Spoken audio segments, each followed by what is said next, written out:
Hello friends, good morning সবাইকে। আজকে চলে এসেছি আবার একটা নতুন ব্লগ নিয়ে। তো দেখতে পাচ্ছ সকাল সকাল উঠেই আগে ফ্রেশ হয়ে চাটা খেয়ে নিচ্ছি। তো এখন বাজছে প্রায় সকাল 7টা।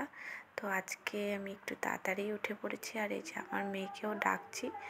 ও মিটি মিটি চাইছে ঘুম থেকে উঠে, কিন্তু এতই ঠান্ডা ছিল সকালটা, তো উঠতে ইচ্ছাই করছিল না। তো দিনটা ছিল জানুয়ারির 4 তারিখ, শনিবার। তো এই যে আমি সকালে চা খেতে খেতে দেখলাম কাজগুলো সেরে নিই, কারণ আমাদের এক জায়গায় যাওয়ার আছে 8টার মধ্যে। তো দেখতে পাচ্ছ চা খেতে খেতে আমি ঝাড়টা দিয়ে দিচ্ছিলাম। তো ঝাড় দিয়ে ঘর পরিষ্কার করে মুছে তারপরে আমি নিজে স্নান সেরে তারপরে গোপালকে খেতে দিয়ে পুজো সেরে রেডি হয়ে গেছিলাম। দেখতে পাচ্ছ রেডি হয়ে গেছি, আর মেয়েকেও রেডি করে নিয়েছিলাম। তো এই যে গাড়ি চলে এসেছে আমাদের। তো কাকিমারা যাচ্ছিল। কাকিমা কাল আগের দিন রাত্রেবেলায় বলেছিল যে যাবে, আমরা এরকম যাব। তো আমরা যাচ্ছিলাম জগপুর মনসা মন্দির, খুবই জাগ্রত। তো কাকিমার নাকি মানসিক ছিল, তো বললো চলো আমরা যাচ্ছি যখন আমাদের সঙ্গে। আমি বললাম ঠিক আছে চলো, আমি তো ফাঁকাই আছি, তো চলে যাব। তো দেখতে পাচ্ছ সকালবেলাতে রোদ উঠেছে, বেশ ঠান্ডা ঠান্ডা ওয়েদার, আর এই যে একদম হাইওয়ে। তো আমরা বেরিয়ে পড়েছিলাম গাড়ি করে। খুব ভাল লাগছিল, কারণ আমি তো এত সকালে উঠি না। তো উঠে এই ওয়েদারটা দেখতে দেখতে যাচ্ছিলাম। তো যেতে যেতে মোটামুটি ওই আধ ঘন্টা মতো রাখলো, তারপরে আমরা পৌঁছে গেছিলাম। তো দেখো রাস্তাগুলো এত সুন্দর, মনে হচ্ছে যে নেমে যাই, একটু দাঁড়িয়ে থাকি। আর যেহেতু গাড়ির ভেতরে ছিলাম সেই জন্য অতটা ঠান্ডা লাগেনি, অত বুঝতে পারিনি ঠান্ডাটা। তো এই যে আমরা ফাইনালি পৌঁছে গেছি।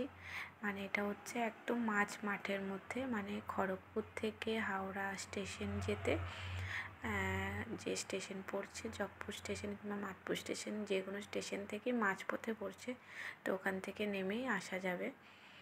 তো আমরা গাড়ি করে গেছিলাম। চাইলে পরে স্টেশন হাওড়া থেকে একদম ডাইরেক্ট খড়গপুর আসার পথে লোকাল ট্রেনে জগপুর স্টেশনে নেমে টোটো করে এলে পরেই একদম নামিয়ে দেবে। তো এই যে দেখতে পাচ্ছ যাওয়ার সময়তে এই যে একটা বড় ব্রিজ পড়ছে, আর খুব সুন্দর লোহার ব্রিজটা দিয়ে যেতে ভালো লাগছিল। আর এই যে সামনেখানে অনেকটা জায়গা, ওখানে একটা কুণ্ডর মতো করা আছে, মানে বড় পুকুর করা আছে। তো যারা মানসিক করে তারা এই পুকুরে স্নান করে দণ্ডি খেতে তারপরে মায়ের মন্দির অবধি যায়। তো পুরো এই দিকটা দেখো মেলার মতো বসে আছে, মানে সব পুজো দেওয়ার সব দোকানগুলো আছে। তো দেখতে পাচ্ছ চারিদিকে এই দোকানপাতি বসে আছে। এদিকে দেখো একদম ফ্রেশ জমির শাক সবজিগুলোও নিয়ে বসে আছে। তো আমরা এগিয়ে যাচ্ছিলাম। তো ওখানে গিয়ে একদম হাত মুখ ধুয়ে পুজোর থালি নিয়ে নিয়েছিলাম। তো পুজোর থালি নিয়েছিলাম, ওখানে বললো যে নিজেদের পছন্দ মতো আপনারা কী দেবেন সেটা পুজোর থালিতে নিয়ে নেন। তো আমি যথারীতি নিয়ে নিয়েছিলাম।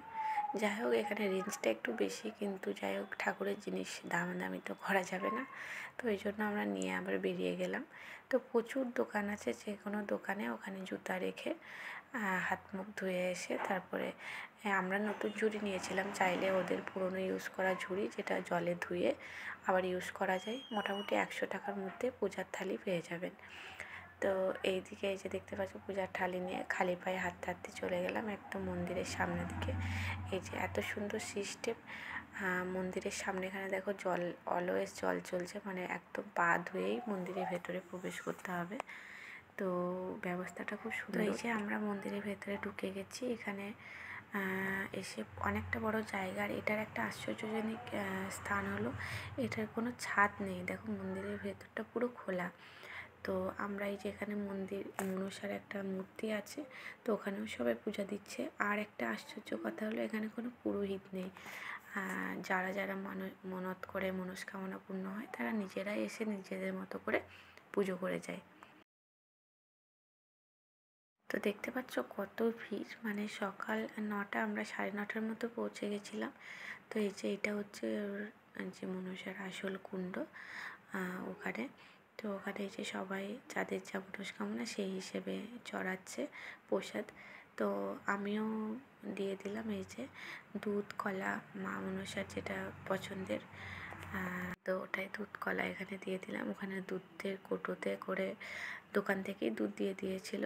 তো দুধ, কলা, তারপরে নারকেল ফল যে যা খুশি দিচ্ছে, আর ওড়না চড়ালে এর পাশে ওড়না চড়িয়ে মালা দিয়ে, তো সবাই নিজের মতো করে পুজো করে দিচ্ছে।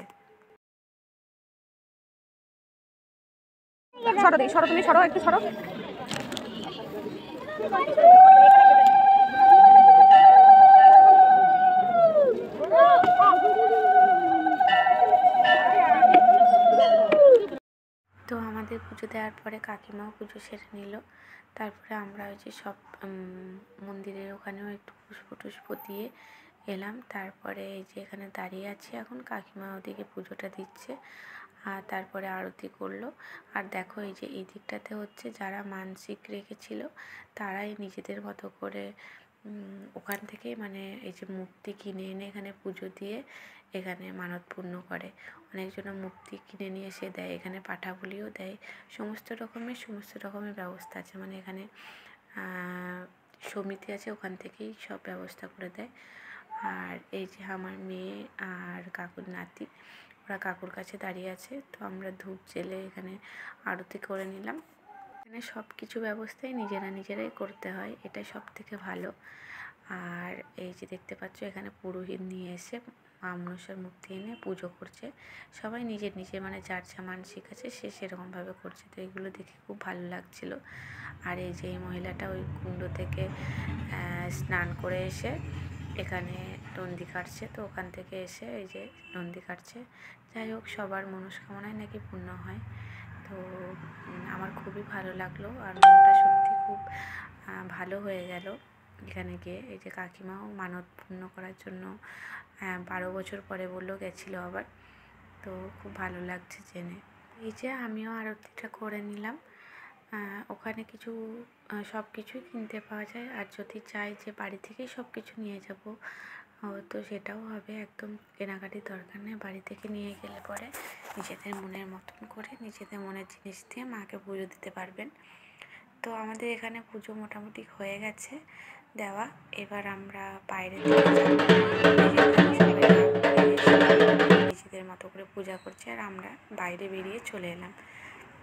তো বাইরে বেরিয়ে এসে আমরা এখানে একটু ছবি তুললাম, বললাম চলো একটু ছবি তোলা যাক।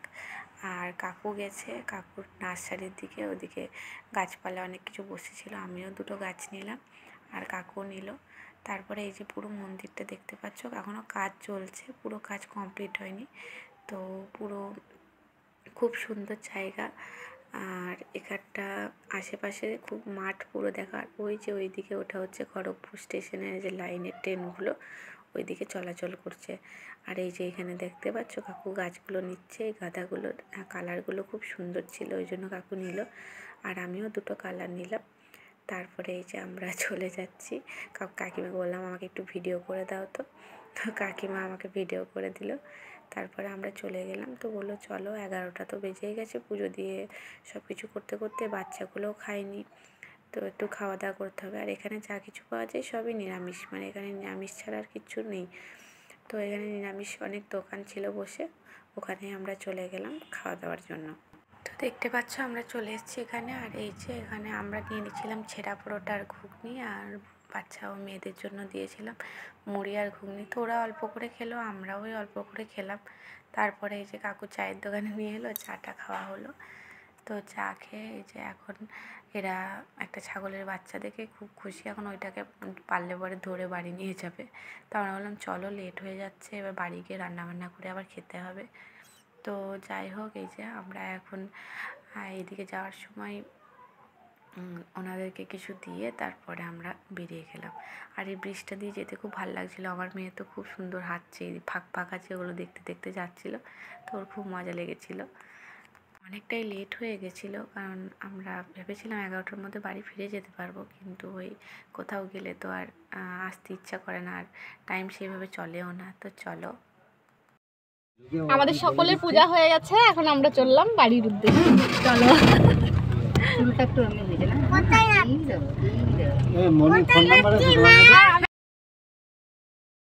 তো যাই হোক, বললাম না যে সকলের ইচ্ছা সবার উপরে ভগবানের ইচ্ছা। তো আমাদের যেতে যেতে গাড়িটা খারাপ হয়ে যায়, তো মাঝপথে নেমে যেতে হয়। তারপর আমরা আবার টোটো করে বাকি রাস্তাটা আসি। তো যাই হোক, টোটো করে যেতেও খুব ভাল লাগছিলো। আমার তো পার্সোনালি গাড়িতে একদম ভাল লাগে না। তো এই যে টোটো করে যাচ্ছিলাম, খুব ভাল লাগছিলো, হাওয়াটাও দিচ্ছিলো। আর এই যে রাস্তাগুলো, হাইওয়ে এত সুন্দর না, মানে যেতেও ভাল লাগছে আর দেখতেও খুব সুন্দর লাগছিলো রাস্তাগুলো। এটা হচ্ছে একদম খড়গপুর যে মুম্বাই রোড, ওটাই। তো ফাইনালি আমরা এবার বাড়ি পৌঁছে গেছি, আর বাড়ি পৌঁছাতে পৌঁছাতে অনেক লেট হয়ে গেছিলো। তো এসে রান্না করতে হবে। চলো, আজকে ব্লগটা এই পর্যন্তই থাকলো। তো টাটা, বাই বাই।